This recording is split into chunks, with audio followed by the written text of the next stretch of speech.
ஓம் கார்த்திகையில் மாலையிட்டோம் சுவாமி ஐயப்பா, நாங்கள் கடும் விரதம் இருந்து வாரோம் சரணம் ஐயப்பா. கார்த்திகையில் மாலையிட்டோம் சுவாமி ஐயப்பா, நாங்கள் கடும் விரதம் இருந்து வாரோம் சரணம் ஐயப்பா. நேர்த்தியாக நோன்பிருந்தோம் சுவாமி ஐயப்பா. ஐயா, நேர்த்தியாக நோன்பிருந்தோம் சுவாமி ஐயப்பா, எம்மை கீர்த்தியுடன் வாழ வைப்பாய் சரணம் ஐயப்பா. எம்மை கீர்த்தியுடன் வாழ வைப்பாய் சரணம் ஐயப்பா. சுவாமியே சரணம் ஐயப்பா. மேன்மைகள் சைவ நீதி விளங்குக உலகமெல்லாம். நோயற்ற வாழ்வே குறைவற்ற செல்வம். அந்த நோய் நொடி இல்லாத வாழ்வு இந்த உலக மக்கள் எல்லோரும் வாழ வேண்டும் என்று கலியுகத்தின் காந்தமலை ஜோதியாகிய சபரிமலை சுவாமி ஐயப்பனுடைய திருவடிகளை சிறந்தாழ்த்தி, டான் தமிழொலி ஓம் தொலைக்காட்சி நேயர்கள் அனைவருக்கும் சர்வதேச இந்து மத குறிப்பிடம் அகில இலங்கை சபரிமலை ஸ்ரீ சாஸ்தாபீடத்தின் சார்பில் இனிய வணக்கங்களும் நல்லாசிகளும். இன்றும் மங்களகரமான விஸ்வாவசு வருஷம் கார்த்திகை மாதம் 12ஆம் நாள் 28/11/2025 வெள்ளிக்கிழமை. இன்று மலர்ந்திருக்கின்ற இன்றைய பொழுதும் நம் எல்லோருடைய வாழ்விலும் எல்லா விதமான சிறப்புகளும் வெற்றிகளும் கிடைக்க வேண்டும் என்று இறைவனை பிரார்த்தித்து, இஷ்ட தெய்வங்கள் குலதெய்வங்களையும் வழிபாடு செய்து, பெற்றோர்கள் பெரியோர்கள் குருவானவர்கள் ஆசிரியர்களையும் வணங்கியவருடைய அன்பையும் ஆசையையும் பெறுகின்ற பொழுது எந்த நாளுமே நமக்கு நல்ல நாளாக அமையக்கூடியது. இன்று சுக்கிரவாரம் என்கின்ற வெள்ளிக்கிழமை. நாம் ஆசாரசீரராக ஆலயங்களிலே சென்று வழிபாடுகள் செய்து, இப்பொழுதோ சபரிமலை சுவாமி ஐயப்பனுடைய விரத பூஜை வழிபாடுகள் நடைபெறுகின்ற இடங்களிலும் சென்று அந்த பஜனை பூஜைகளிலே கலந்து கொள்ளுகின்ற பொழுதிலும் எல்லா விதமான சிறப்புகளும் கிடைக்கக்கூடியது.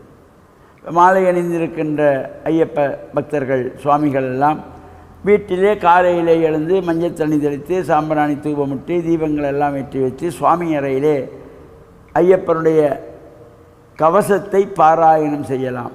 108 சரணகோஷத்தை எழுப்பலாம். இவ்வாறு இந்த பிரார்த்தனைகள் செய்யப்படுகின்ற பொழுது எல்லா நன்மைகளும் நமக்கு கிடைக்கக்கூடிய வகையிலே அகில இலங்கை சபரிமலை சாஸ்தாபீடத்திலே 45வது ஆண்டாகவும் இந்த மகரஜோதி பெருவிழா என்கின்ற சிறப்போடு கூடியதாக கொழும்பு 13 கமலாமோடி மண்டபத்திலே இந்த ஐயப்பன் பூஜை வழிபாடுகள் மலையாள பூஜைகள் சங்காபிஷேகங்கள் சிறப்பாக நடைபெற்று கொண்டிருக்கின்றன.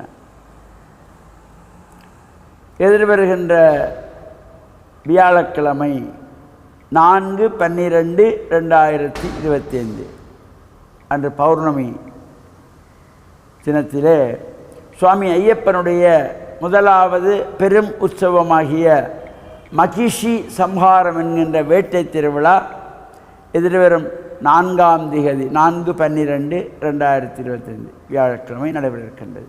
இந்த நிகழ்வுகளிலும் கலந்து கொள்வதோடு இப்பொழுதோ மீன்பாடும் தேநாடு என்று போற்றுகின்ற கிழக்கு மாகாணம் மட்டக்களப்பு திராய் மடு என்கின்ற பதியிலே கோவில் கொண்டுள்ள 18 படிகளோடு கூடிய ஸ்ரீ சபரிச ஐயப்பன் தேவஸ்தானத்திலே இந்த புனராவர்த்தன அஷ்டபந்தன பிரதிஷ்டா மகா கும்பாபிஷேகத்துக்கான கிரியைகள் நேற்றைய தினம் வியாழக்கிழமை காலையிலே மகா கணபதி ஹோமத்து ஆரம்பமாகி நேற்றைய தினம் மாலை 5 மணி முதல் யாக பூஜை வழிபாடுகள், அதேபோல் சூவிஸ்தாபனம், தீபஸ்தாபனம், யந்திரஸ்தாபனம், பிம்பஸ்தாபனம், அஷ்டபந்தனம் ஆகிய நிகழ்வுகளெல்லாம் நிறைவேறி தொடர்ந்து யாக பூஜைகள் ஹோமாதிகள் நடைபெற்று கொண்டிருக்கின்றன.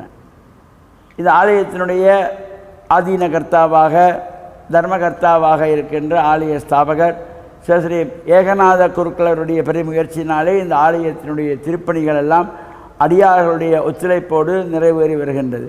இலங்கையின் முதலாவது இந்து மத குருபீடாதிபதியாக திகழ்ந்த யாழ்ப்பாணம் நாயன்மார்கட்டு சிவாகமஞானி அல்யோதி ஸ்கந்த சாம்பசிவ சிவாச்சாரியார் அவர்களினதும் சங்கான இருப்பத்தால் முருகமுத்தி ஆதீன குரு முதல்வர் சிவாகமஞானி சிவபிரம்மஸ்ரீ சிவ நித்யானந்த சிவாச்சாரியார் அவருடைய விண்ணுலக ஆசியோடு வவுனியா மாவட்ட அந்தனர் ஒன்றியத்தினுடைய போஷகர் சர்வதேச இந்து மத குருபடத்தின் வவுனியா மாவட்ட தலைவர் சிவாகம வித்யாபுஷனம் சிவஸ்ரீ முத்து ஜெயேந்திரநாத் குர்கலியாருடைய அருள் ஆசியோடு இந்த கும்பாபிஷேக கிரியைகள் எல்லாம் நடைபெற்று கொண்டிருக்கின்றன. இவ்வாறு இந்த நிகழ்வுடன் கலந்து இறையருளை பெற்று மண்ணில் நல்ல வண்ணம் வாழ டான் தமிழொலி ஓம் தொலைக்காட்சி நேயர்கள் அனைவருக்கும் சர்வதேச இந்து மத குருபிடம் அகில இலங்கை சபரிமலை ஸ்ரீ சாஸ்தாபீடத்தின் சார்பில் நல்ல ஆசிகளை கூறிக்கொள்வதில் மன மகிழ்வு கொள்கிறோம். சர்வே ஜனாக சுகினோ பவந்து சமஸ்த சன்மங்களானி சந்து சுபம்.